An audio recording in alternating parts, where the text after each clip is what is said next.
like a glove. Feel that adrenaline rush. No Happy Saturday and welcome to the Leadoff on the Peak One Sports Network. Brought to you by Apogee Grafix, taking your vision to new heights. Go to apogeegrafix.com and use promo code PEAK1 for 10% off 10% off your order. I'm Ashton with Tony and Landen, ready to get you ready for your sports weekend. And thank you for however you are listening. What's going on, guys? Beautiful day. What are we? How many days in a row are we over 100 degrees? I mean, we're like 100 degrees at 10 o'clock at night. We're getting heat advisories at 10 o'clock at night. A few, but we just got our first 100-degree day like last week. It didn't feel like it. Like heat index, that didn't count heat index, which I don't know. I understand the cold wind chill and heat index when you're talking like freezing, because if it's 33 degrees and feels like 10, that's still important information to know. Hey, it's still above freezing. Roads aren't going to freeze, stuff like that. But when it's heat index, we're not talking about boiling point. Like, just say the heat index is 110. That's what we're dealing with. Yeah. Because I don't care. I saw somewhere, it was like Abilene or something, watching the news. The heat index was actually lower than the actual temperature. So would that be considered cold chill? I don't, a wind chill? I have no idea why. They didn't mention it. I was just looking at the heat indexes weren't terrible that day, like 5 degrees over the heat, but it was showing side by side. And I looked at Abilene. It was like 108 degrees, but it said it felt like 106 or 107. Because it was so dry. Maybe. But would that be considered wind chill, though? I don't know. Because it would be technically colder. It definitely didn't feel colder than what it was yesterday. No, not here. No, definitely. I mean, I guess we've had really a mild summer. To begin the summer, it was very humid, though, because of all the rain. August, though. No, for sure not. It was beautiful until August hit, and as soon as August hit. And in 2023, I want to say it was like 40-something days over 100 degrees. I remember because I saw this last week on the news. That's why I said we just had our first 100-degree day officially in DFW sometime last week, because that was the first one and said, hey, at this point, we're at 40-something days. So relatively mild. I mean, we're almost at the end. Was this Kobe Bryant Day? 8/24, August 24th. So we're almost through there. Just another week or so, and hopefully it starts. I guess it could still be 100 degrees in October, but you'd like to think we're almost through it, right? I think we're just beginning. You think we're just beginning? We still have all of September. Yeah, that's true. But usually we'll get those little downticks. Yeah, it's like in September sometime. We'll occasionally get the high 80s and stuff like that. Not high 80s at midnight. I mean, it looks like fall in Texas because the trees are just dropping leaves just because it's so hot. You got brown leaves all over the place. Although my lawn still looks like it's the beginning of summer. It's still a little green. That was the thing because of all the rain and it hadn't been so scorching hot.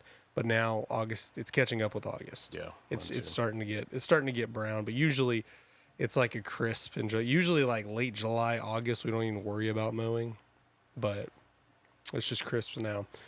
All right, yeah, we're here in studio. Was it third week in a row? Fourth, I think. Fourth week in a row. Yeah, we'll go back and count, but hey, we're just rolling with it. It's working. We're going to talk NFL training camp, and we will not have another Saturday without college football until late January. We'll get into that, but first say goodbye to unruly behavior and hello to a well-mannered pup. The Dapper Dog Academy stands out as a top-notch canine training institute located in Cleburne and serving the DFW Metroplex. Contact Korri and the Dapper Dog Academy on Facebook or call and schedule a consultation today. All the info is in the description box below. All right, let's talk. Start with NFL. I had picked this topic, Lane, and you were right. When I got the alert, I was thinking Zay Flowers, not Zay Jones, but we're still going to talk about it. It would be a bigger story if it was Zay Flowers, but Cardinals receiver Zay Jones has been suspended 5 games for violating the league's personal conduct policy because Jones was arrested last November, charged with a misdemeanor domestic battery after an argument with the mother of his child allegedly resulted in an injury to her neck, according to arrest and booking report. In March, the single charge against Jones was dropped. He'll be available to play Week 6 against the Packers on October 13. So if you've already drafted Zay Jones in your fantasy team, maybe think about dropping him. I don't know that he's that great of a player to just bench for 6 weeks, or bench for 5 weeks. Does really have him in their fantasy team? Realistically, probably not. I mean, 12, He's 14 like a team wide leagues. Receiver. He's like a wide receiver 8. Yeah. If you have like 12 or 14 teams in your league, I guess. Maybe on your bench if somebody's on a bye week. Let's say you live in Arizona and you're a Cardinals fan. You're more likely to draft him late in your draft because you know who he is. Like, he may not be one of the better receivers left, but you know who he is. So, if he is, last year, stats from last year, 34 receptions, 321 yards, 2 touchdowns in 9 games. That's not fantasy numbers. 2023, he had 800 and I don't have this written down, like 850 yards. And he did have 7 touchdowns back, I want to say 2019 with the Bills. He's played for the Bills, Raiders, Jaguars, and now the Cardinals. But he was a second-round pick back in 2017, so I think it's safe to say he's definitely going to be detrimental to the Cardinals. He was on the Jags last year. Yeah, he was on the Jags. He signed a 1-year deal with the Cardinals this spring. Tony, you're kind of throwing shade on Arizona there. You're like, not fantasy numbers, but this is detrimental to the Cardinals. Well, he's their third target. Yeah, for sure. You're good. He would be a guy. He's not trash. I'm making light of the situation. He's not a big fantasy guy, but he's definitely going to help to free up Marvin Harrison Jr. targets. Which is always iffy as a rookie receiver. Is Marvin Harrison the number 1 guy there as of this point, you think, without playing it down? Him is Trey McBride. Yeah, I think Harrison Jr. would be. And that just shows like Hollywood Brown's not there anymore. No, he's in Kansas City. Yeah, he's the number 1. But to your point, being detrimental to them when you're, although really talented, probably expected to be a Hall of Famer in his career, but when a rookie receiver is like your standout number 1 receiver, I think that's kind of like, even CeeDee Lamb here, he was like, that's going to be our future, but he's the number 3 receiver and worked his way to number 2, and probably was number 1 after his rookie season. Which helps because because CD had Amari Cooper and guys that were already planted in the league. Michael Gallup. Yeah, so they're not going to double a rookie who's the. Was Cole Beasley still here? Or No, he was already gone. He was gone the year before. Cole Beasley stayed here, I think, 1 year when they let Dez go and they had to go get Cooper mid-season. Dak didn't have the tools, but man, not to get off topic, Cole Beasley, that was a guy that.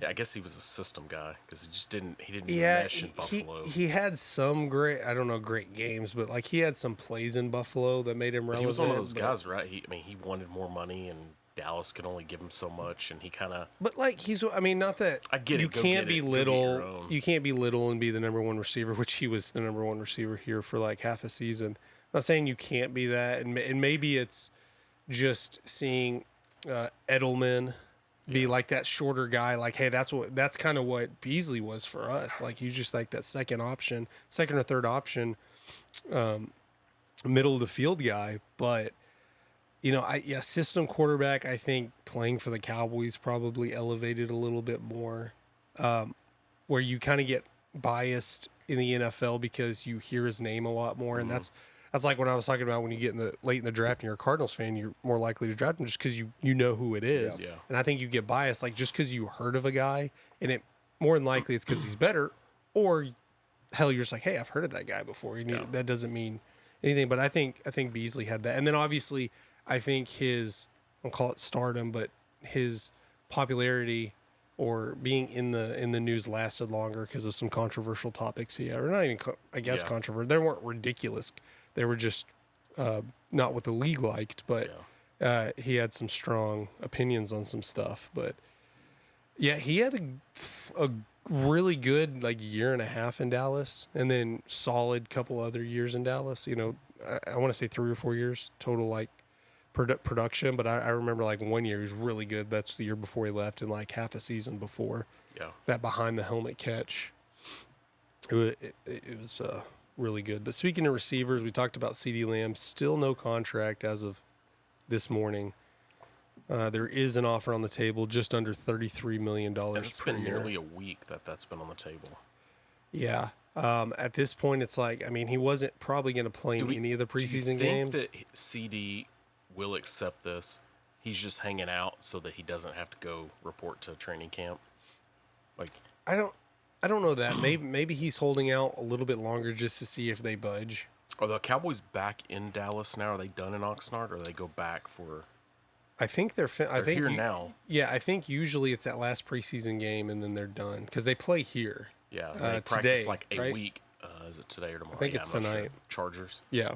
But they come back and they have like a week in Dallas that they finish up training camp. Yeah. Before their last preseason game. Typically. Yeah, because they're off next week, and then the first. Yeah, so we're about 2 weeks away from the kickoff of the regular season. I don't know if he cares about reporting or anything like that, but like if you're not going to play the final preseason game in CeeDee Lamb's mind, and you feel like you're in shape and you're doing what you're supposed to do, and you're like, okay, I'm going to accept this. Why wouldn't you just like, let's give it another week? We talked about this last week. I'm not overly concerned about CD getting in and getting those reps and timing. Like that's he wouldn't play. He wouldn't play tonight anyway. My only concern is I do like to see these guys do a dress rehearsal, at least the last preseason game. Suit up, go out for a series, just go through that game speed motion. Just all right, I'm ready to go. You know, like give him a drive or two. And that's probably all it's going to take. If he's back on this team, he's out rostered and he plays week 1. Maybe it takes him a drive or two to really get going. I mean, not that he won't get a catch in the first drive and things, but for him really to be locked in, you know, he's probably a drive or two, and then he's ready to go for the season. I just like to see it in preseason. Let him get that, and then all right, he knows. All right, I'm ready. I'm good to go. I mean, Dak's not going to play though, right?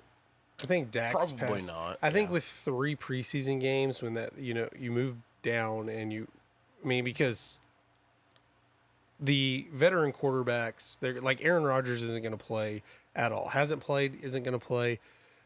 You can say, hey, he's missed basically an entire year of football. He's older. You kind of want to see, but like to him, he doesn't need preparation. Dak's probably similar.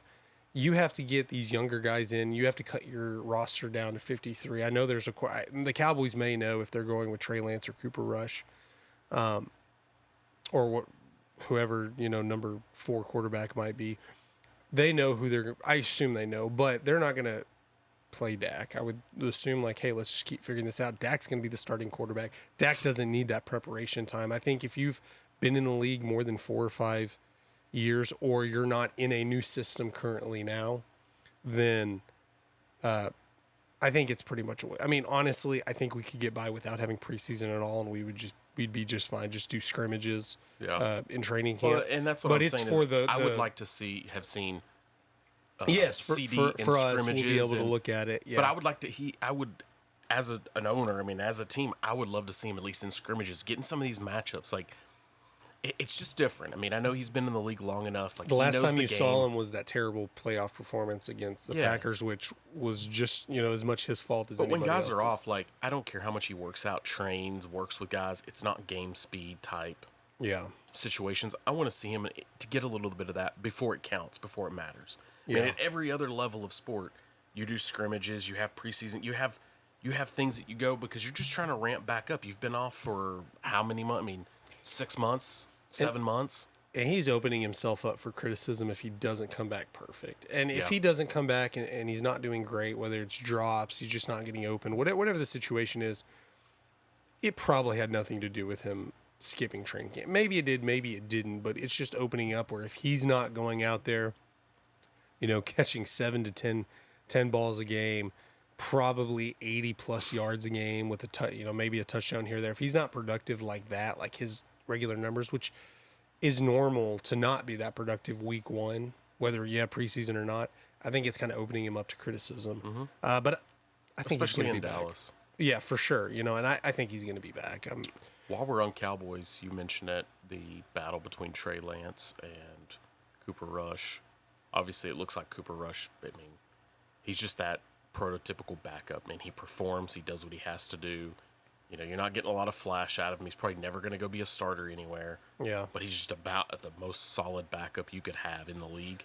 I would pick him over Trey Lance. Do we use Trey Lance as trade bait this year? That's exactly what I was thinking was... like, you don't need to sit on Trey Lance any longer than this season. I thought that...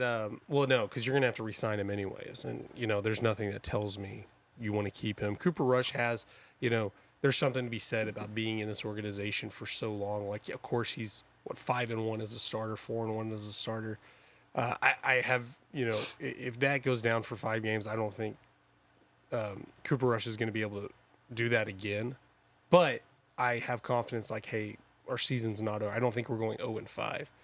And Trey Lance just hasn't, like, he had a good game last week against the Raiders, but because he's trying to be he's going to be a starter. Not that Cooper Rush isn't, but I think we know with Cooper Rush, you're not going to sign Cooper Rush potentially to $10+ million year contract. Like Trey Lance could. I think Cooper Rush is going to retire a Cowboy and retire as our backup quarterback. I mean, he's just going to be a guy that's a career guy. He's kind of going to be a legend here, right? Just because of that one season.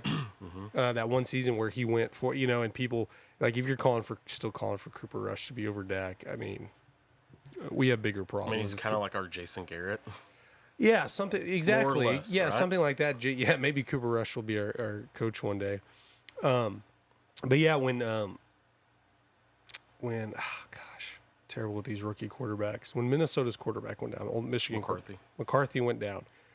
I thought that for a second. I'm like, well, Minnesota's not really in a position to go out and get like they were probably going to be a top 5 pick next year anyways, or bottom 5 team with McCarthy. So I don't think they're going to go, you know, give up assets. But yeah, I mean, I don't know that Trey Lance has shown anything where it's like, hey, he's worth it, you know, something. But maybe get a 5th or 6th round pick, like get something back from giving up a 4th round pick. Hell, maybe he balls out tonight and you're able to at least get your 4th round pick back. I don't know. That's just another asset. I look at it as a 4th or 5th round pick for the future, but take that and bundle it with another package to, you know, go get a position of need. But there's nothing that tells me Trey Lance is going to do vastly better than Cooper Rush in a situation where you need him for an extended period of time. So yeah, if you can, why not trade him? You know, maybe you can't, maybe there's no market to get anything for him, but like you said, he's done after this year. I can't imagine unless Dak got hurt, Trey Lance goes in and wins a few games. I can't imagine the Cowboys wanting to re-sign him because, I mean, he's a number 2, number 3 overall, former number overall pick. If he has any sort of success, he's going to be, you know, like I said, $10 million plus. What did we give up for him? Do you know off the top of your head? A 4th round pick. 4th round. Yeah. It was kind of out of nowhere too. Like McCarthy. Yeah, it was kind of a weird. Yeah, Mike McCarthy had no idea at the time. I mean, a 4th round pick's not a wasted pick. I mean, that's still a solid pick. That. Yeah, if you know, and maybe it was just a shot in the dark to, like, if you end up getting your quarterback and moving on from Dak, sure. But this team has needs where. Was it this year's 4th that they ended? I think it was this year's 4th that they didn't have. So you're what? Running back, man. 115 or something, or I think you could have gotten I don't have like the draft in front of me, but you probably could have gotten a running back that probably would have been a starter right now in the 4th. I mean, not that'd be a great running back, but look at what you have. Yeah. Well, at this point, we're hoping Rico Dowdell is our starter. Because if he's not, that means I think in this offense potentially, I think he's talented enough for the way this offense runs. I mean, I think I'm okay with that. We thought Pollard was going to be great. We're like, man, just let Pollard go, and then it's the Zeke deal is kind of weird to me. I feel like Zeke's probably washed up. Yeah, he's going to be that guy that maybe can pound one in. You need 2 yards, dude. He's just going to go. Yeah, we're in trouble if Zeke carries the ball more than 10 times a game. I think and that's not going to be because Zeke found the fountain of youth or whatever. If he's the number 1 back, and maybe I don't care if. I mean, he's the starter. The blocking aspect to it. I mean, I didn't really pay that much attention to him last year in New England. I assume he still has that.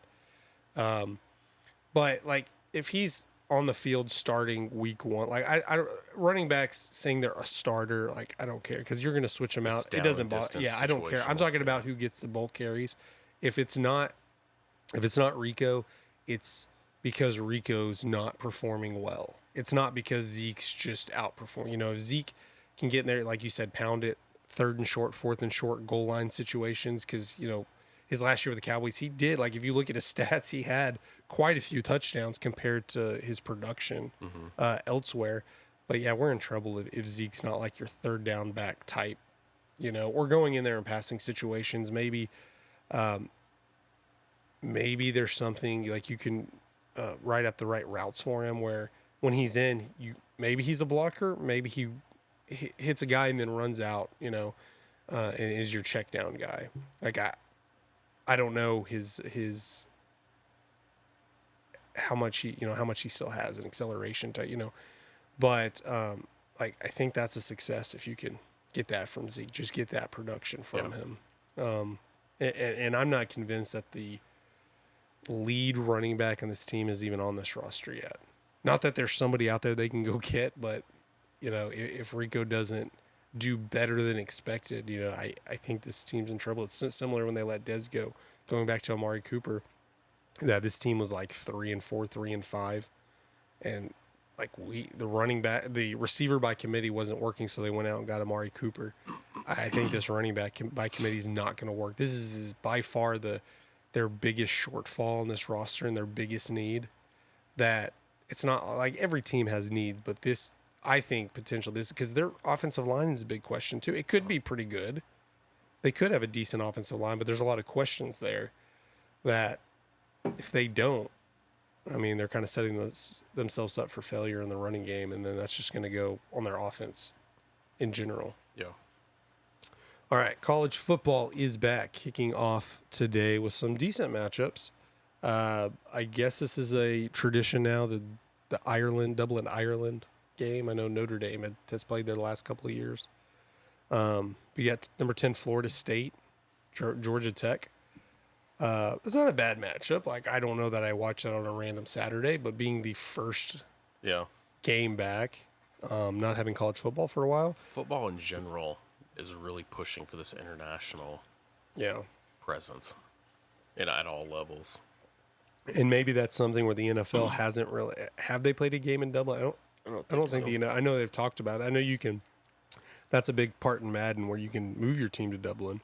But that may be part where NFL says, "Hey, college, go do this." Well, maybe they're backing them up financially if it doesn't work, but they're just gauging the interest, building it. So maybe that builds intensity or builds the interest in the NFL. So finally, when they go, you know, maybe people will be more excited. Florida State, of course, coming off that disappointing season where you have the college football playoff to avoid any undefeated team being left out, let alone an undefeated team in a Power 5 conference who wins their conference championship.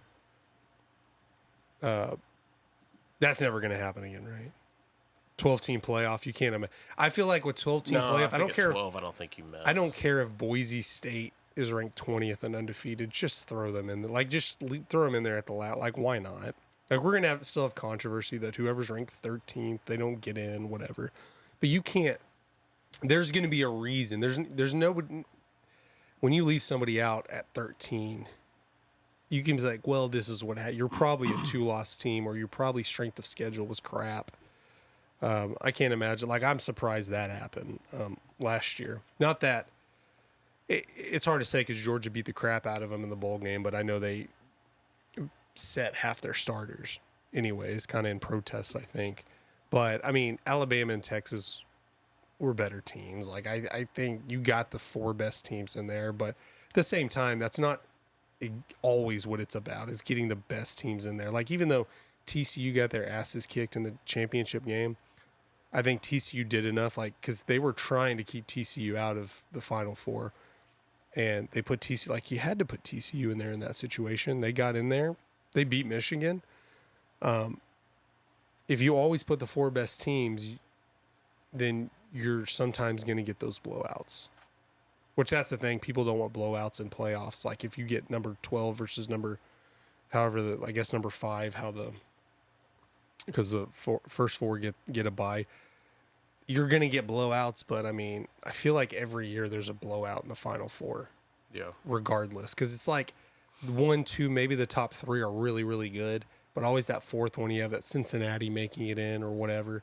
Last year, I think it was the most solid Final 4 we've had. Like, not the 4 best teams ever, but I think it was pretty evenly matched. You didn't have any terrible blowouts. Like, I thought they were pretty evenly killed games. SMU at Nevada, 7 p.m. Central Time tonight. SMU should have gotten a picture of this for us, but they're going to be dishing out their all-white uniforms. They call their icy whites, I think is what they said. SMU and the ACC now. Finally, can we finally say the death penalty hangover's over? Yeah. They finally made it to a power, if you want to consider the ACC a Power 5 conference. I guess it's Power 4 now, no more Pac-12. Yeah. Pac-12 still exists though, right? It's like Washington State and Oregon State. Yeah. Is it still called the Pac-12? So they're just going to play. They're just going to play a bunch of non-conference games and then play a championship game against. I know I know this probably isn't how it works in real life, but I know in NCAA, if you go to Oregon State, you're in the Pac-12. I mean, that's the most. What's funny is I'm so familiar with the 12-team playoff. It's because I've been playing that game. Yeah. It hasn't happened in real life yet. You just watch YouTube videos on it. Yeah. You can play it now. I feel like that's a normal thing. Like they haven't even officially done a 12-team playoff yet. And you've already seen it a dozen times. 100 times. I've won it. Man, dude, that game is hard. So, like, I'll play, and I have yet to win a championship. I play on, not Heisman, whatever, varsity, whatever the second to top level is. And that game's got some glitches. That's for a different show. We can deal with that.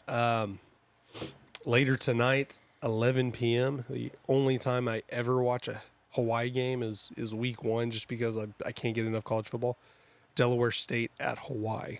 So you have, like, I don't know how many back-to-back games there are, but pretty much you can just have 14, 15 hours of college football straight. Are we still hot on Colorado? I mean, they're such a hyped team. Last year was so hyped. This year you see so much social media. You know, that's something Dion does a great job of, is getting these guys. There's not going to be exposure. the hype. I think they'll get more. I mean, obviously, if they win and, you know, go undefeated or getting on a big win streak, that hype might come on. But I think you'll hear more about them if they're losing and struggling, just because the naysayers want to be. Is Shador the top quarterback in college football? I don't think so, but I think he's up there. A lot of talk that he'll be the number 1. Unless that they changed their line. The number 1 pick in next year's draft. I'm not trying to be a hater, but he's up there because it is a weak quarterback class. I'm not saying he can't play in the NFL or whatever. I think he's definitely been overhyped, which, you know, we talked about it with Dak. Dak on any other team is, I mean, it's like Josh Allen effect. Like, what is Josh? I mean, Josh Allen's had more playoff success than Dak, but it's like, nobody hates on Josh Allen that much because he plays for the Bills. Yeah. It's like Dak gets hate because it's overhyped.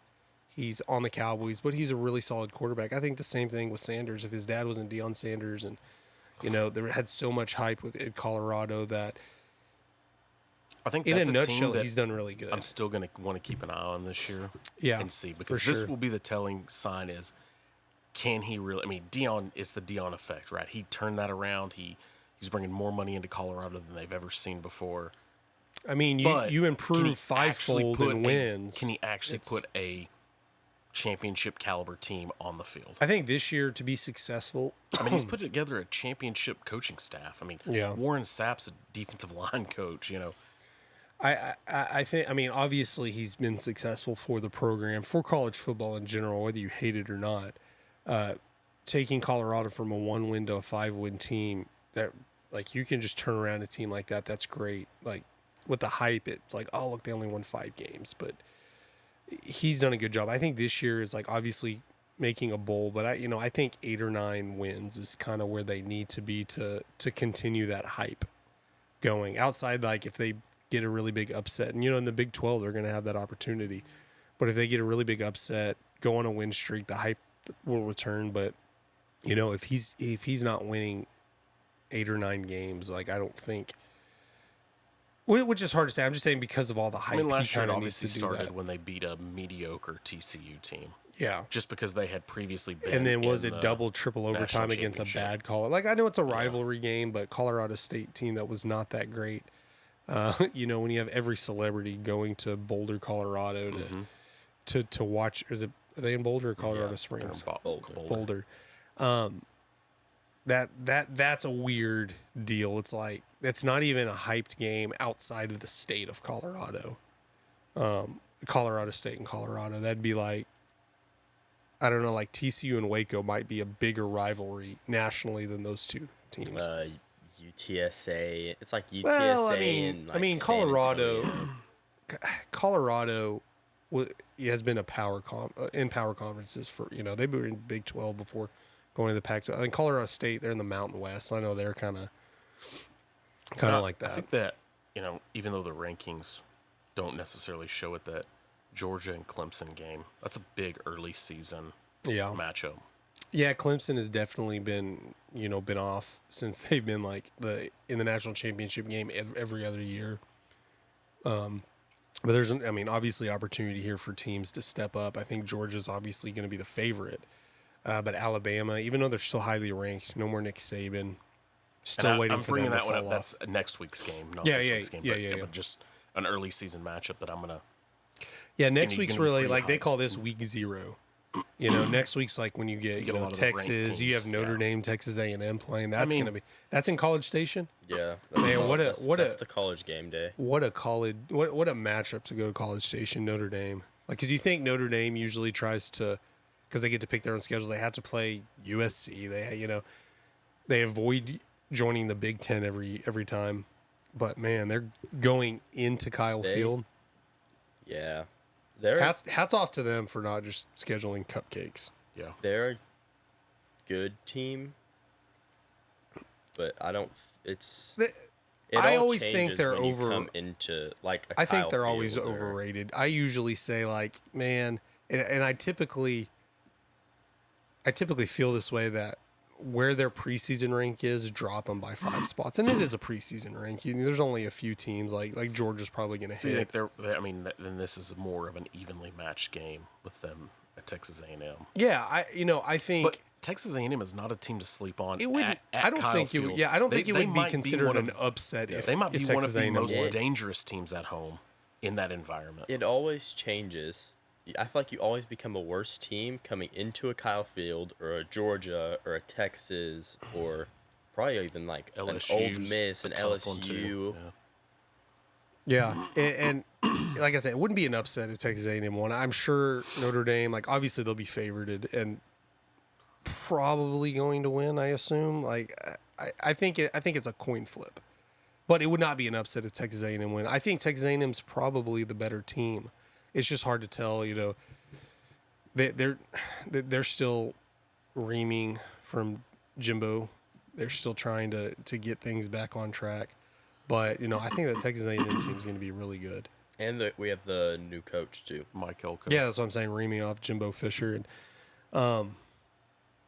and like you said, Kyle Field. I mean, if you're a highly ranked team, Alabama, that's where y'all upset Alabama every other time they come to College Station to play. LSU, the 140-point game against LSU. Yeah, the 7 overtimes. Yeah, and SEC football is completely different. I mean, I think half the teams in the SEC could beat up just about anybody else. It's a shame that you have all these teams in one conference because they're beating up on Florida. Look at the Florida Gators schedule. They like, I know rankings will change, but as of now, like 3 of their last 4 games are against top 10 teams. Yeah. Tough to compete in that conference like that when you're that good. Yeah. That's one that I think Florida might be a top 10 team.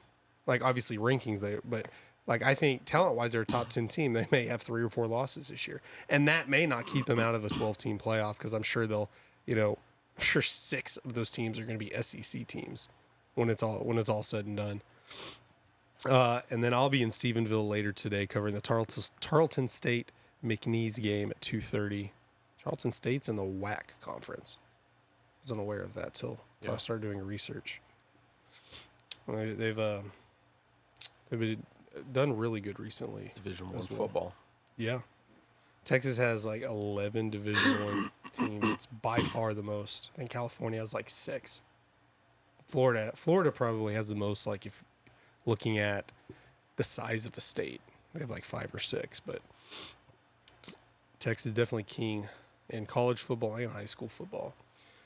We've been saying it for months. Don't bet with your gut. Check out Betalytics and get help making your picks. Betalytics uses AI algorithms to run the numbers and make the most accurate picks possible. Use promo code PEAK1 for 25% off when you sign up today.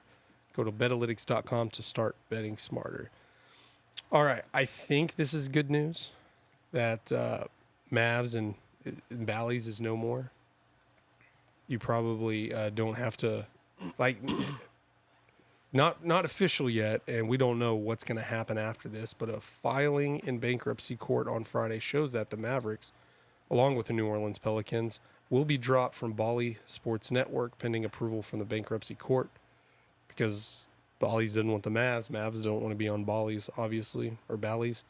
As a part of the agreement, the Mavericks and Pelicans will have to pay back some of the money spent by the Diamond Sports Group in the 2024-2025 season. The Mavs have not announced how they plan to broadcast local games. They are scheduled to have 30 national TV games. 30. Like, I thought 20 was kind of your cap. Almost 50% of their games. I know 30 national. I mean, I know they were just in the finals, and you know, you add a lot of talent on that team. I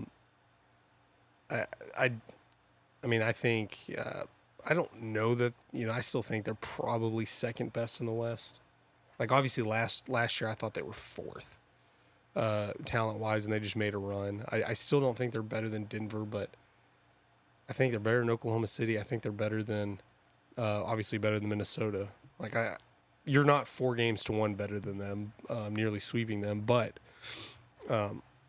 Minnesota hasn't done a lot this offseason. But 30 national TV games, I guess that's the Luka effect, and you got kind of a big 3 in Dallas with Klay Thompson and Kyrie Irving as well. Again, not sure what's going to happen, but the Dallas Stars, who also ended the agreement with the Diamond Sports Group, announced earlier this year that they are launching a free streaming service called Victory Plus. So that naturally seems like the Mavs could just fall there, you know? Yeah, why? I don't. That's was kind of my question. Why aren't these teams just doing their own and things? You know, I mean, because the Mavericks and even the Stars, they're not chumps. You know, the 4th biggest media market in the U.S. Obvious success, both. I mean, I get when you team up with places like Bally's and stuff, like for market share, and it helps because money gets distributed for these lower market teams. When you're not the bigger, Yankees and the Dodgers and the Yankees have they're like the Longhorns, right? I mean, they have their own network, you know, Yankees network, but I don't see why these teams can't do it locally on their own, especially with all the streaming opportunities. You set that up, you either can do a paid or a free version. Yeah. Make it affordable, make it something work. But then you get all these sponsors. You can get local sponsors, you can get national sponsors to help pay to cover the cost.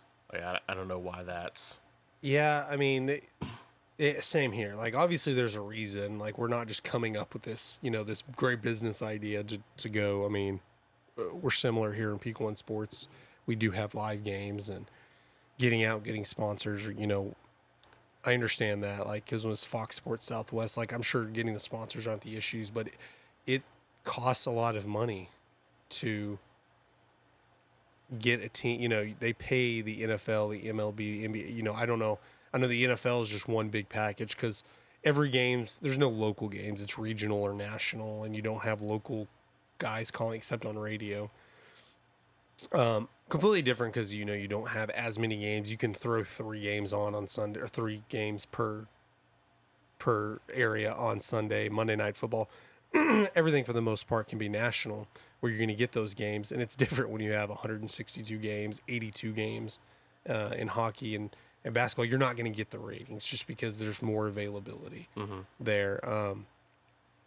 Because, you know, it's not going to be hard. Like you could be a advertising salesperson for Victory Plus or the Mavericks or the Stars and sell your own like that. Again, that's not going to be hard to do, but I think this is probably where it kind of, cutting the cable saved money, and it kind of came to a head when it's like, okay, now you have way too many streaming services, and you're going to have to pay for all of these just to, and honestly, when you can play for Bally's and watch all these sports, it's like, that's kind of getting the cut because you're paying more for Bally's, like $20 a month, as opposed to most stuff is, $5 a month here, maybe $10, and you're getting a lot more. You're not watching, hey, the Mavs are going to play three nights a week that I get to watch. And really, it having 30 national TV games even makes that less and less valuable. So you're paying $20 a month for 52 games. Yeah,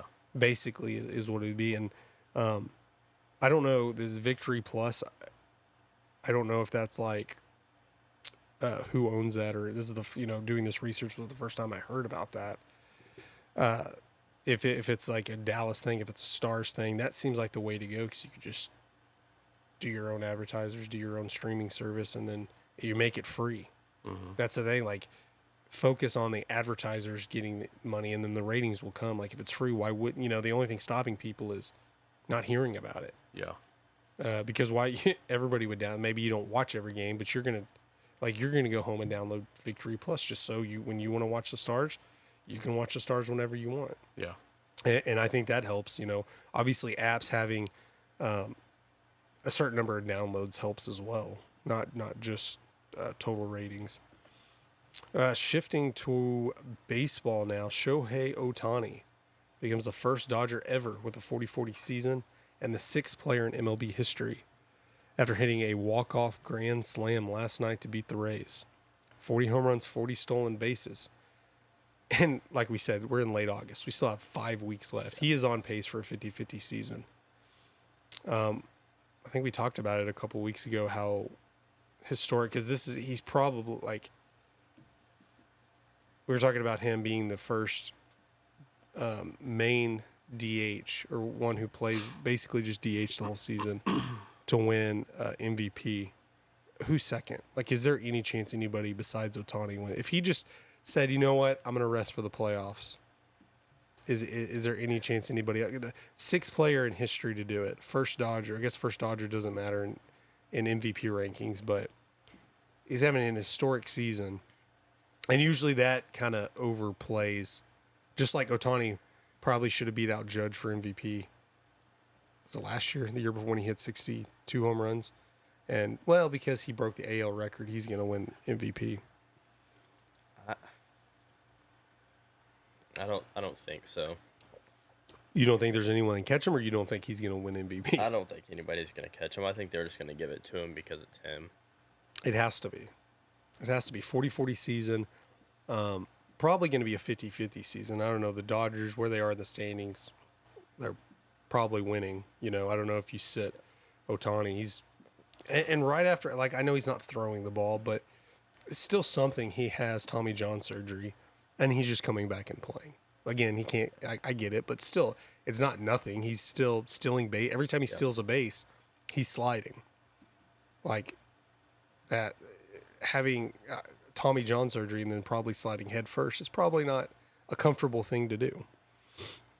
Is he the best player in the history? Is it too soon to say that? In history? In history. Like, I guess you're throwing Babe Ruth. Like, obviously, we talked about it before. You go different eras, and LeBron and Jordan, and one-on-one, LeBron would probably beat Jordan. But if Jordan was born in, 1995 or something, or 1990, like, he would be on a complete different level.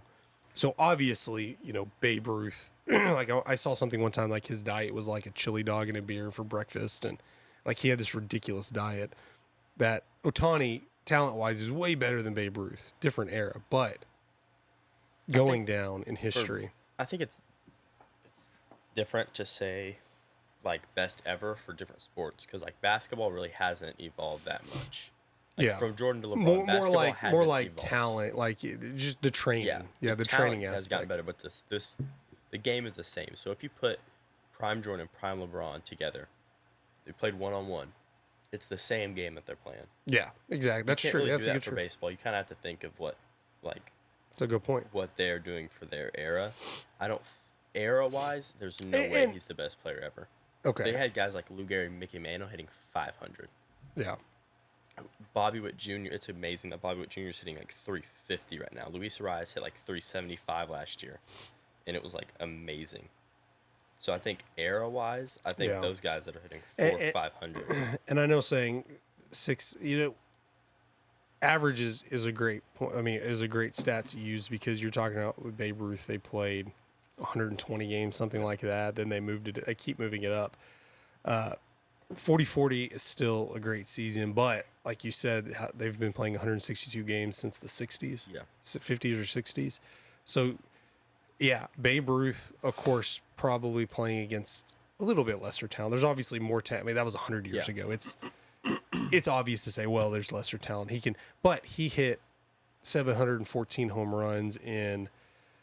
He probably could have played another, I don't know the math, probably played another 500 to 600 games if they're playing 162 games a year. So saying, Barry Bonds, who forget steroids, he should still be in the Hall of Fame because he would have made the Hall of Fame without the steroids. But saying Barry Bonds passes both of those guys by playing a lot more, Hank Aaron as well, because he played, I don't know when the 162 games went in.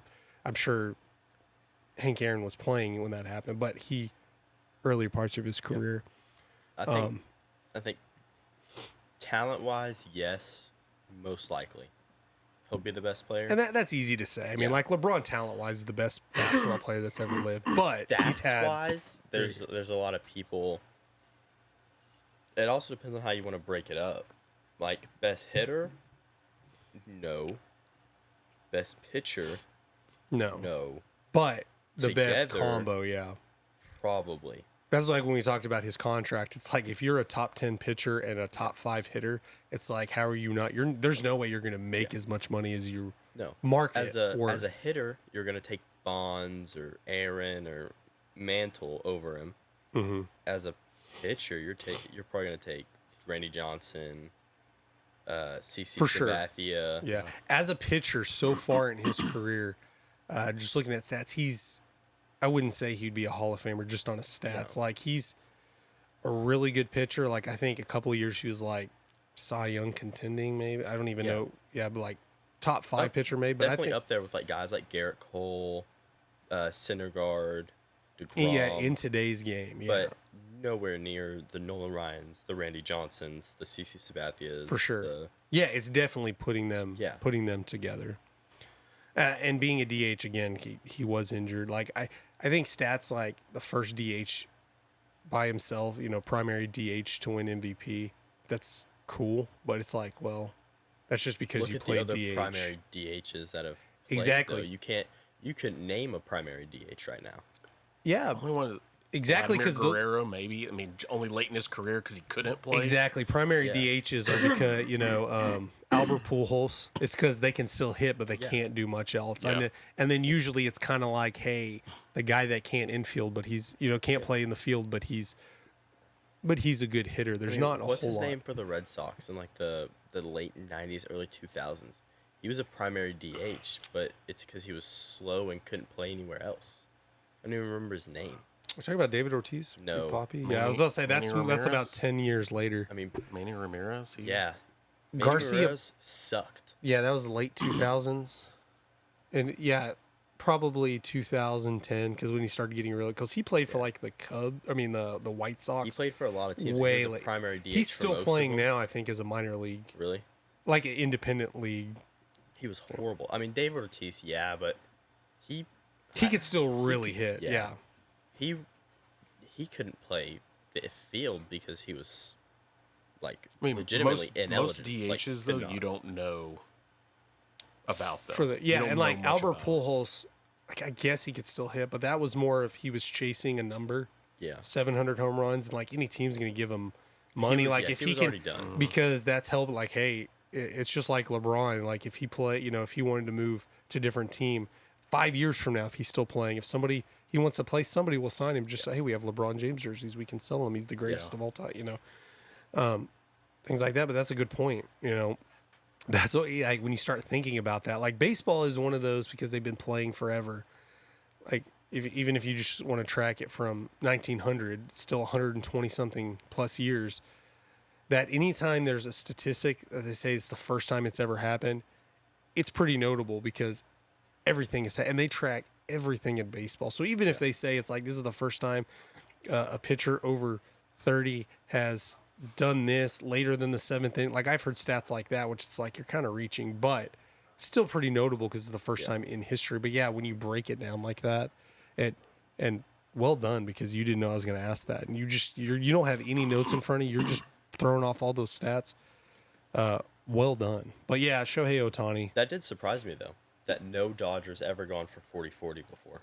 And he, that's the most home runs for a Dodger in their first season, which for the Dodgers who sign, guys like they're like they're like the Yankees. It's like that. It kind of makes sense for most teams because their first year, they're probably rookies or just whatever. But the Dodgers, just like the Yankees, acquire a lot of talent. Like no other player in their first year as a Dodgers has hit 40 home runs. Not that 40 home runs is easy. I think, especially in the 90s in the steroid era, that we've kind of gotten like 40. It's like, that's what, if you're going to be a superstar, that's kind of like the bottom. Yeah. That's the floor. It's definitely, Whenever we were talking about that yesterday, that we were going to talk about him being 40-40 for the first Dodger to do that. It was, I had to I looked it up and I was like, that surprises me. Yeah, guys being like the Mookie Dodgers Betts hasn't gone 40-40 for them, or Trey Turner, or Justin Turner when he was playing for them. Yeah, we talked about. I jump on a baseball podcast sometimes on the South Florida Tribune, and they talk about the Cubs and the Giants just scored like their 100,000th run or whatever, which makes sense. They've been around since the 1800s or whatever. They've had a lot of really good hitters, but the Dodgers are one of those teams. Like, I don't know when they officially. I think they started in the 1800s, but they've been out there since the turn of the century in Brooklyn, and they've had a lot of really good players throughout they've been an historic franchise. So is that the first 40-40 from a Los Angeles Dodger, or the first 40-40 from just a Dodger? I assume they would say. It didn't say. I don't think they would have. It would have said since they've been in Los Angeles, but that doesn't sound like a stat they would. When they were in Brooklyn, I don't know that they were as historic then. I know they were kind of the little brothers to the Yankees. Did they move to Los Angeles post Jackie Robinson, or actually Robinson? With Jackie Robinson retired because he didn't want to go. He retired the last year in Brooklyn. I think I read somewhere he didn't want to go to Los Angeles. So in the 52, 53, 1952, 53, right at the end of Jackie Robinson's career. But I know he retired a Brooklyn Dodger. But it was right all in that. And but yeah, very interesting that, like, I agree with you, the first Dodger. Like, anytime you do something good as the first Dodger, first Yankee, first whatever, it's pretty gonna historic. go down in history. Yeah, and it's one of those, like, because they have had really good hits. It's not like, well, when you brought up, like, the game's different now, and he wouldn't go down as the best pitcher, the best hitter, or whatever. And DH, like, that's kind of a null void because you don't really have really talented DHs or whatever. There's nothing you can really say like, oh, well, it's not as historic as you think, because the Dodgers, like, no, they've had really good hitters throughout their franchise. Staying on baseball, we're going to talk a little bit about the Little League World Series, because Texas has made it further than they have in a long time. Furthest they've made it since 1966. Which is weird that they, a lot of talent, which I think, I don't know if it was you or maybe I heard it from somebody else alluded to, because Little League World Series, Little League in general, isn't what you, like, Landon, you've played on select teams, but you never played like Little League because the rules are different. Bases are closer, pitchers are closer. So a lot of the talent, like in DFW to be more specific, because we're in DFW, they usually don't play Little League. They play different. Well, Little League is like a term. Like Little League has gotten watered down a lot because Select has gotten watered down a lot. Yeah.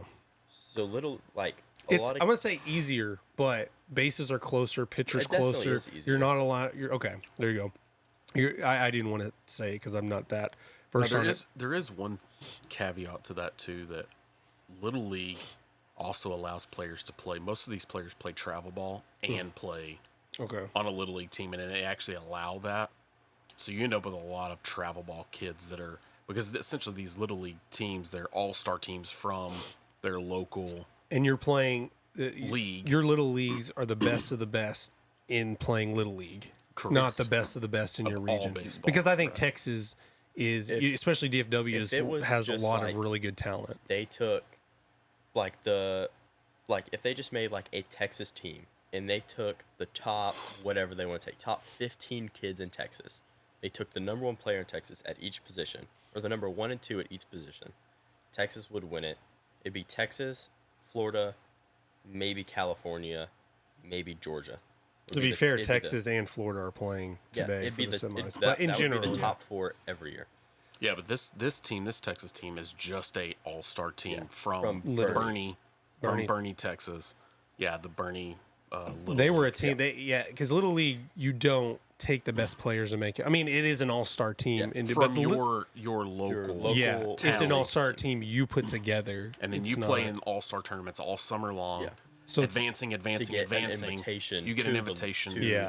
So it's not like the best 9 players. It's the 9. It's not the 9 best players. It's the best 9 players. It's the best team that you can make from your town, and then you have to play tournaments. And then to represent, you play invitational. This team actually represents the Southwest, which is a larger, I think. Because I don't know all the state, Louisiana. Well, they won Texas. They played as Texas against Florida, and now they're the South.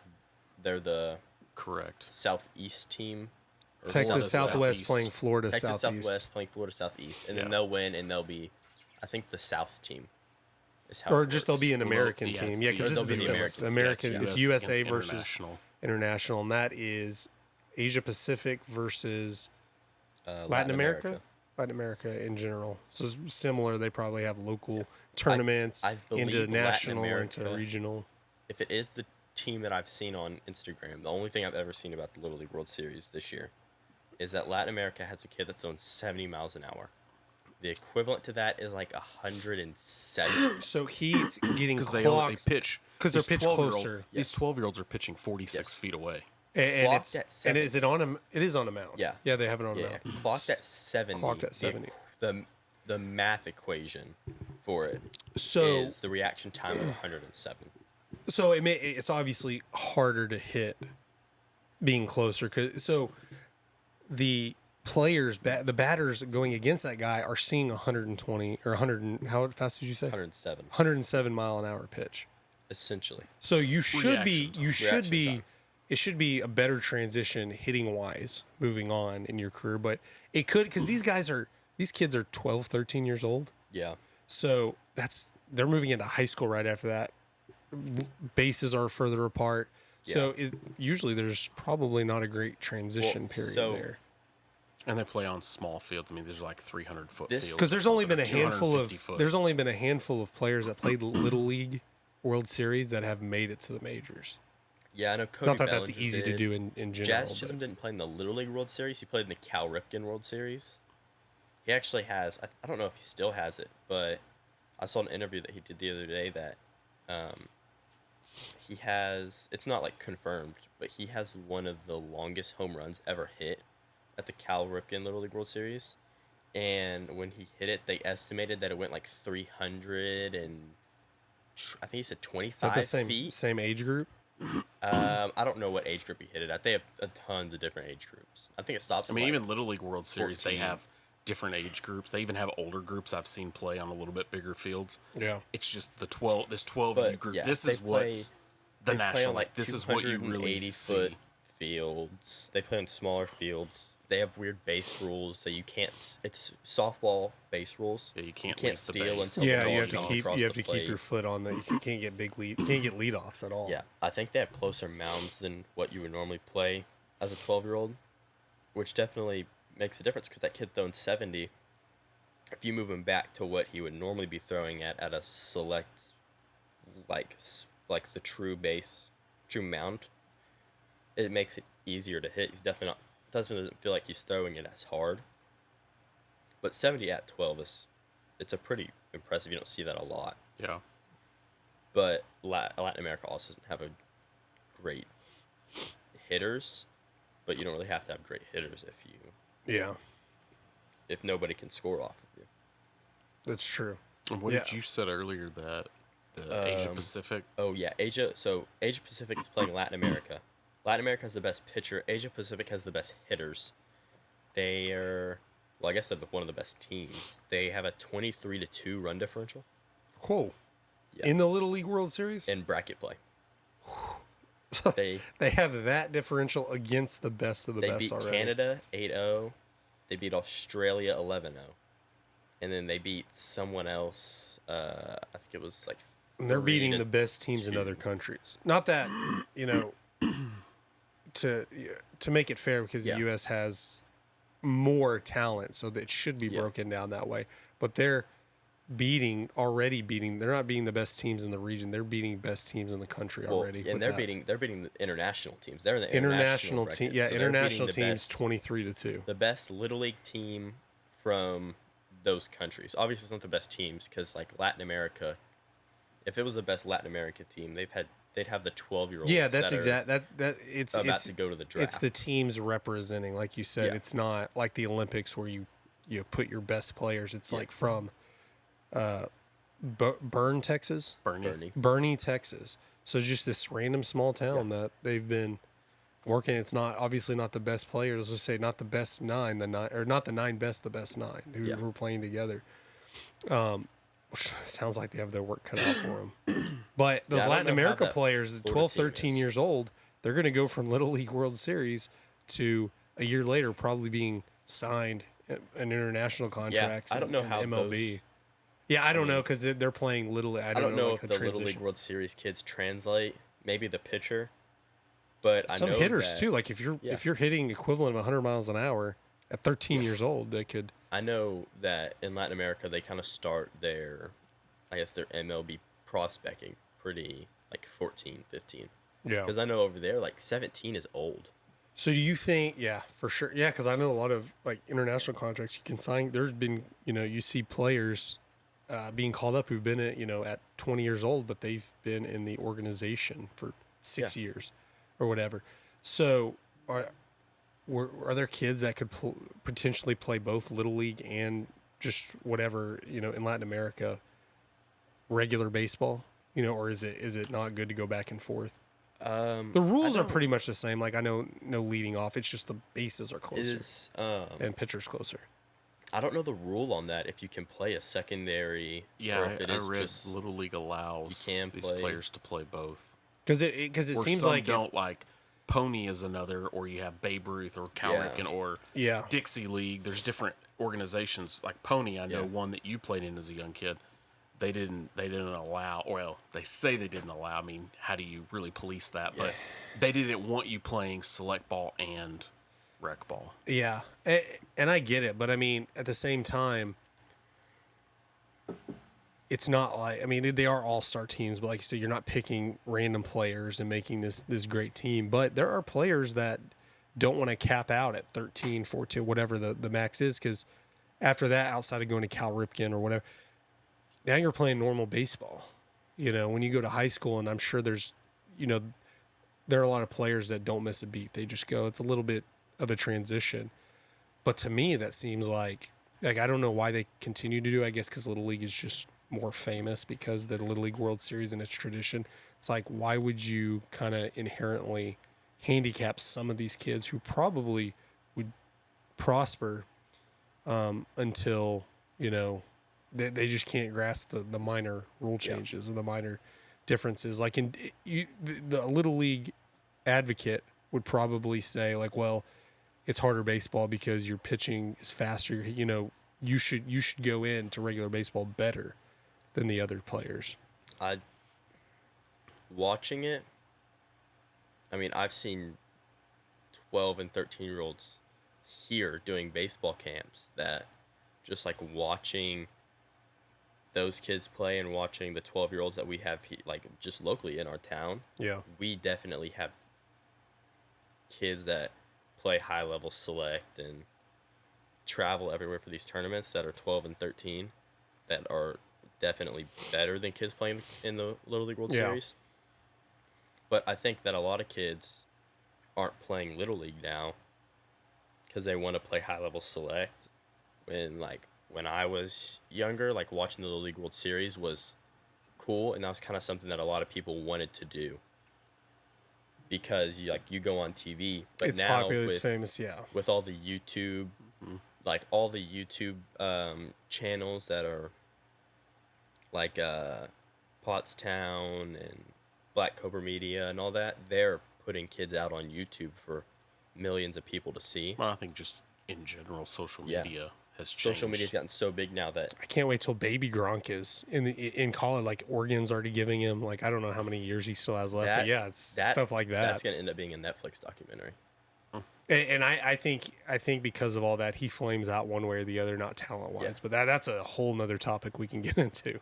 That's not good for. I don't think that's good for that kid to have the cockiness and confidence so early on. Well, that's the bad side of it is that can happen, but I don't think that's him. I think that's all his dad. Oh, for sure. But I mean, a lot of that's gonna a lot of it's rub put off on him for social media. Yeah.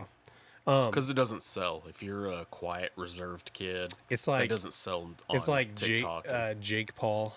I heard a podcast and they were talking about some of the most annoying celebrities, and one guy's like, Jake Paul doesn't bother me because I talked to a lot of people who know him personally. He's like, that's mostly an act. He's like a really nice guy, which which I assume when they.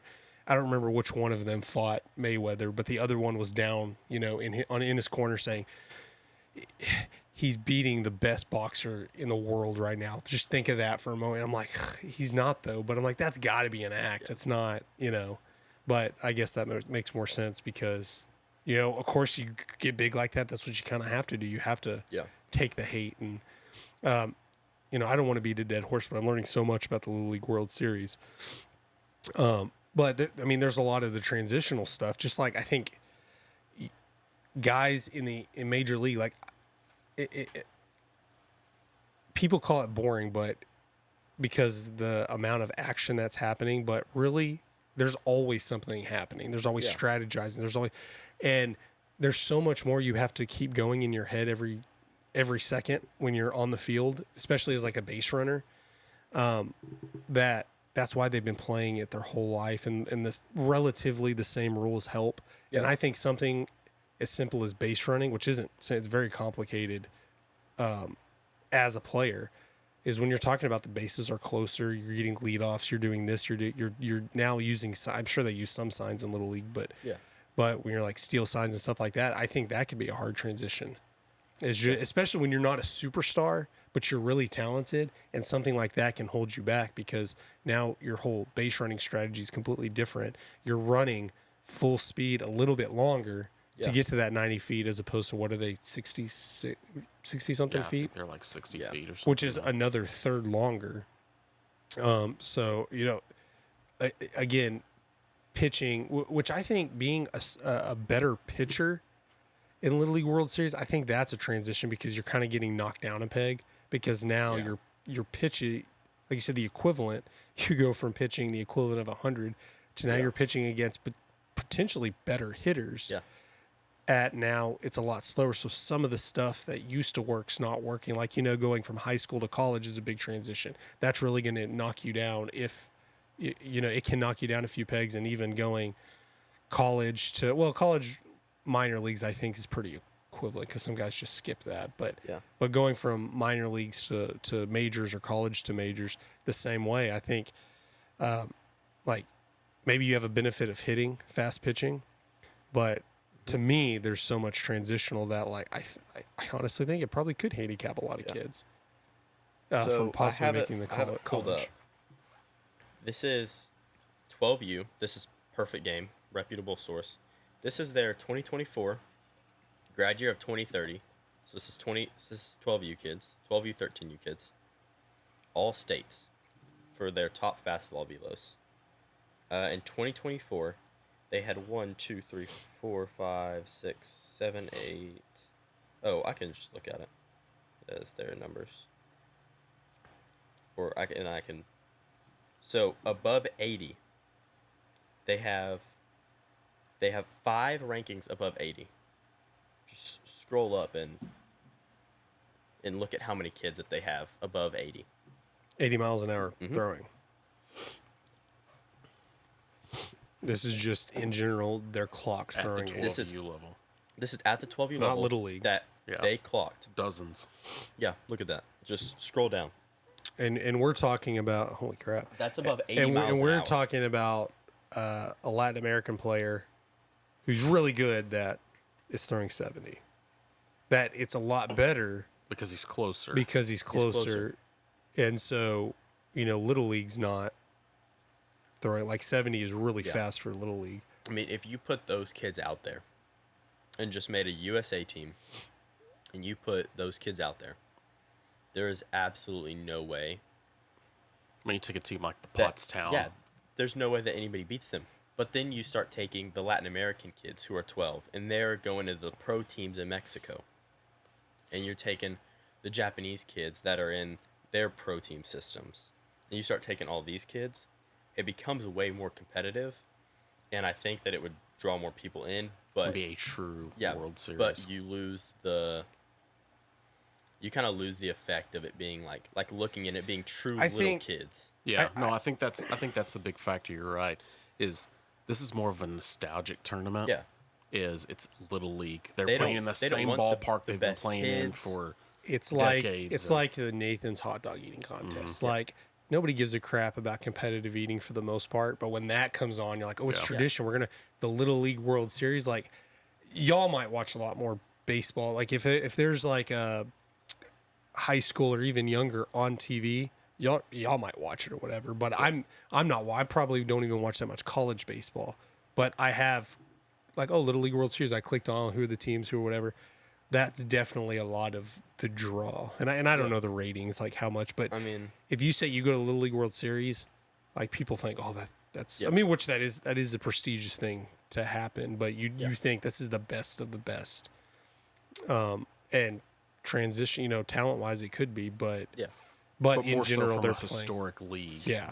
You and I think that's why you're not seeing the transition. There's probably a lot of people in Little League that does not want to see, and they're coaching and managing and planning based on those statistics. No, you want to see like the little kids who don't look like they're 12, and they hit like the walk-off home run, and you would never expect it.